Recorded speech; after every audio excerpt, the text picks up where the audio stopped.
यज्ञपदये दैवी स्वस्तिरस्तु नः स्वस्तिर्मानुषेभ्यः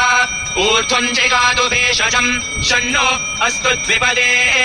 शञ्चतुष्पदे ॐ शान्तिः शान्तिः शान्तिः सहस्रशीर्षा पुरुषः सहस्राक्षः सहस्रपात् स भूमिम् विश्वतो वृत्वा अत्यतिष्ठद्दशाङ्कुलम् पुरुष एवेदम् सर्वम् यद्भूतम् यच्च भव्यम् पुरामृतत्वस्येषानः यदन्नेनातिरोहति एतावानस्य महिमा अथोज्जायागश्च पूरुषः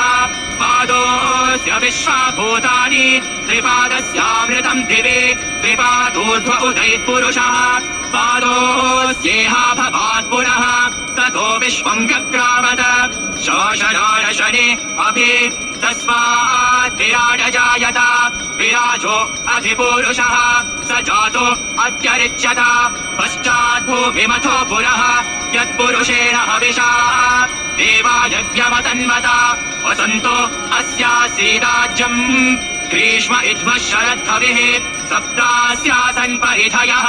त्रिसप्त समिधः कृताः देवा यज्ञम् तन्वानाः अबद्धन् पुरुषम् पशुम् तैयज्ञम् बर्हिषि प्रोक्षन् पुरुषम् जातमग्रतः तेन देवा अयजन्त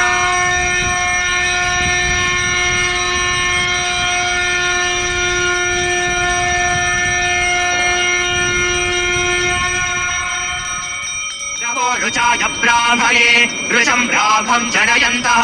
देवा अग्रे तदब्रुवन् यस्त्वैवम् ब्राह्मणो विद्यात् तस्य देवा असन्वशे ह्रीश्च ते लक्ष्मीश्च पत्न्यौ अहोरात्रे पार्श्वे नक्षत्राणि रूपम् अश्विनौ व्यात्तम् इष्टम् मनिषाणा अमुम् मनिषाणा सर्वम् मनिषाणा तच्छयोरावृणीमहे